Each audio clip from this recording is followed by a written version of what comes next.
Right now, I am sitting in a corner apartment in Seattle. The view is of the Puget Sound. The rent is $2,800 a month. I pay it from a salary that is double what I was earning 8 months ago. I have a new job, a new title, a new team that respects me.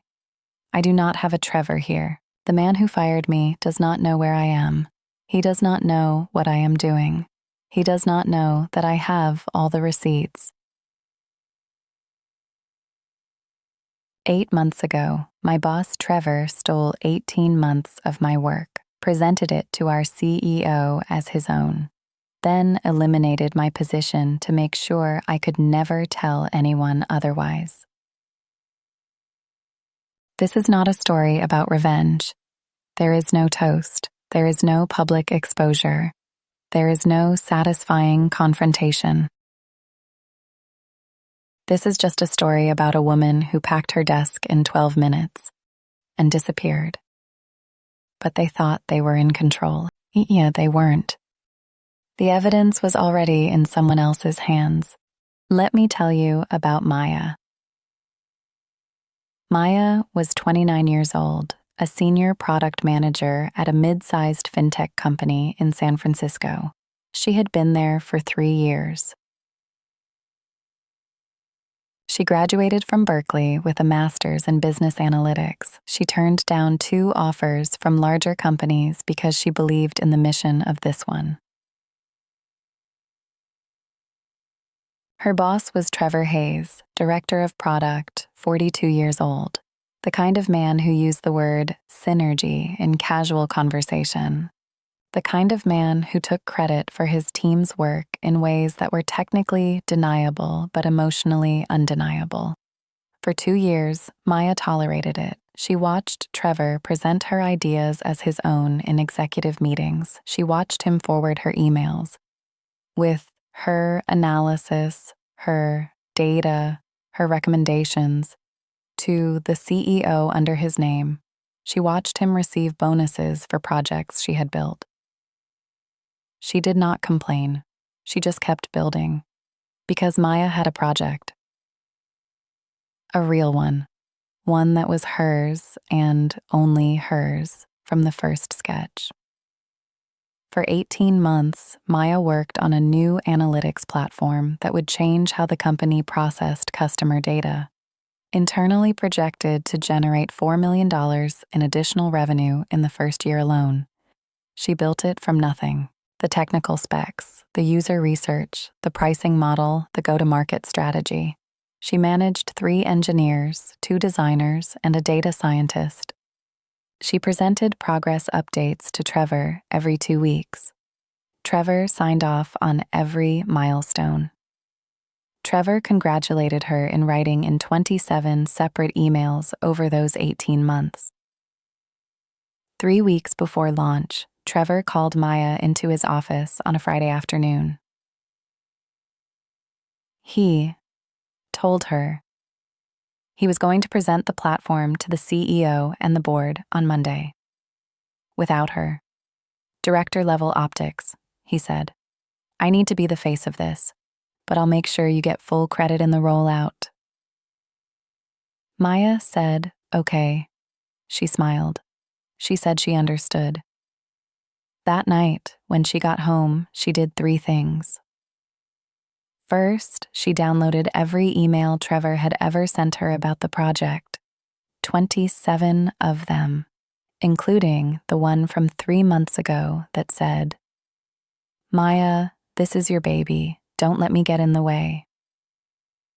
Second, she downloaded every Slack message, every Jira ticket, every Google Doc revision history. 18 months of evidence that the project was hers. Third, she emailed all of it to her personal Gmail in Gand, then to her sister's Gmails, Betrayal, then to a third email address she had created 6 months ago for exactly this kind of moment. Maya had been preparing for this since the day Trevor took credit for her first project 2 years ago. She had not trusted him for a single day. The folder labeled Receipts in her personal Google Drive had been growing quietly for 24 months. She just hadn't decided when to use it. On Monday morning, Trevor presented Maya's analytics platform to James Whitman, the CEO. The board applauded. Trevor was given an immediate promotion to VP. The press release went out Tuesday morning. Trevor's name was on it. Maya's name was nowhere. On Wednesday, Trevor called Maya into HR. Priya Mehta, the HR director, sat across from her with a folder. "Maya," Trevor said, "we're restructuring. Your role is being eliminated. We'd like to offer you 4 weeks of severance and a confidentiality agreement. Sign by Friday." Maya did not cry. She did not argue. She did not ask why. She did not request to speak with the CEO. She did 3 things in the HR meeting. She listened, she nodded, she asked for one thing. "Can I have until Friday to read the agreement before I sign?" Trevor said yes. Of course. Take your time. He even smiled. He thought he was being generous. Maya walked back to her desk. She set a 12-minute timer on her phone. In those 12 minutes, she packed everything she owned at the office. Her plant, her 2 framed photos, her favorite mug, her notebook, her 3 pens. She did not pack anything that belonged to the company. She did not say goodbye to anyone on her team. She did not write a farewell email. She did not stop by anyone's desk to leave on good terms. She put her box in the trunk of her car, drove home, and opened her laptop. That night, Maya did 4 things. First, she called David Reyes, an employment lawyer her sister had used 3 years ago. Maya had kept his number in her phone for 2 years.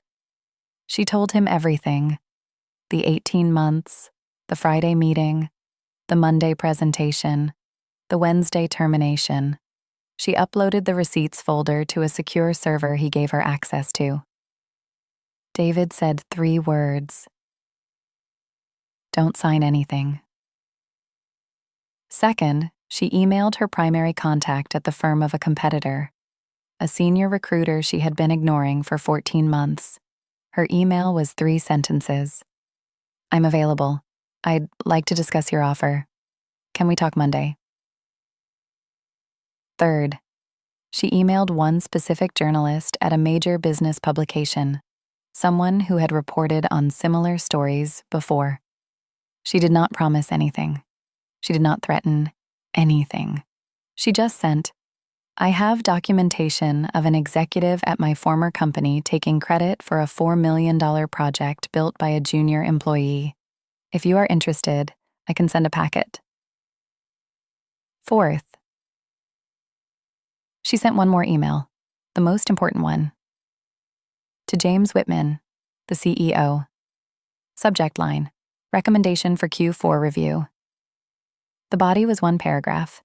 "James, before I sign anything HR has put in front of me, you should review the attached documentation regarding the analytics platform Trevor presented Monday. 27 emails, 18 months of Slack history, Git commit logs. The platform was built by me. Trevor signed off on every milestone. If you would like to discuss, I am available until 5 p.m. Friday. After that, I will be making other arrangements with the documentation. Maya Chen." She attached 14 files. Typing. She pressed send. She closed her laptop. Then she made tea.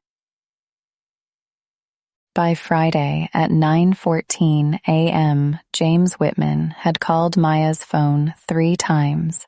She had not answered. David had advised her not to. What happened next was less satisfying than people imagine. There was no public exposure. The journalist did not write a story. Maya did not push for one. There was no lawsuit. David negotiated a settlement with the company in 12 days. The amount is confidential. Maya cannot discuss it. What we know is that she paid off her student loans the week she signed. Trevor was not fired. He was not demoted. He kept his promotion. He kept his title. What James Whitman did was quieter. Trevor was moved to a special projects role with a new title that meant nothing. His direct reports were reassigned. His expense account was reviewed. The board's confidence in him became, very quietly, conditional. Maya does not know exactly what was said to Trevor.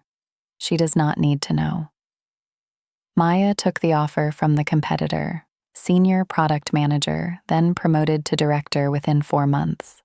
She moved to Seattle because Seattle is where the new role was.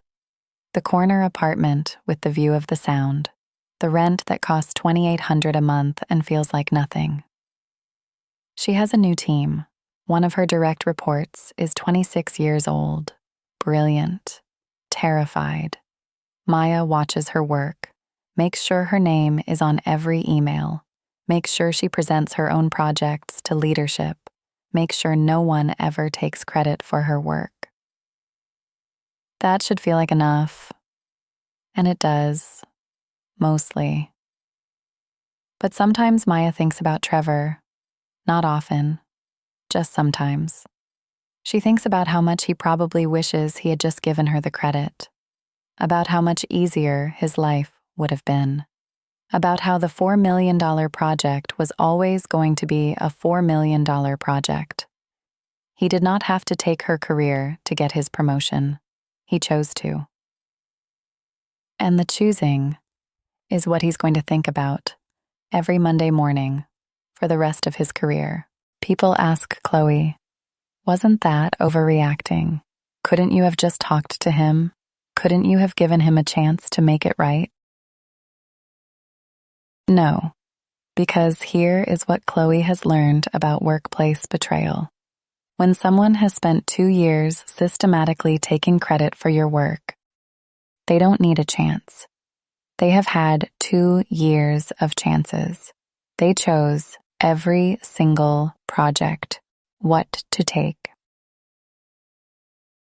Maya did not owe Trevor a confrontation.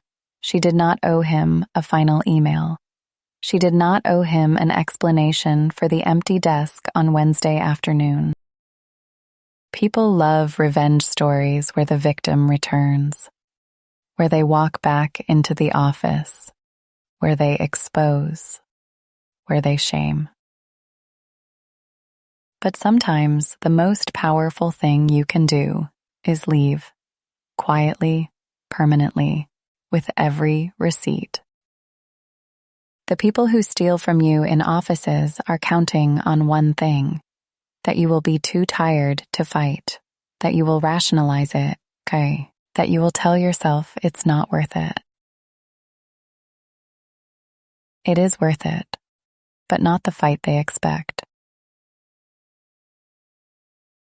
The fight that wins is the one they don't see coming. The fight that wins is the one they don't see coming. Tomorrow's story is darker. A best man, a wedding, a speech that destroyed everything. Have you ever been quietly erased at work? Tell Chloe. Subscribe. The silence ends here.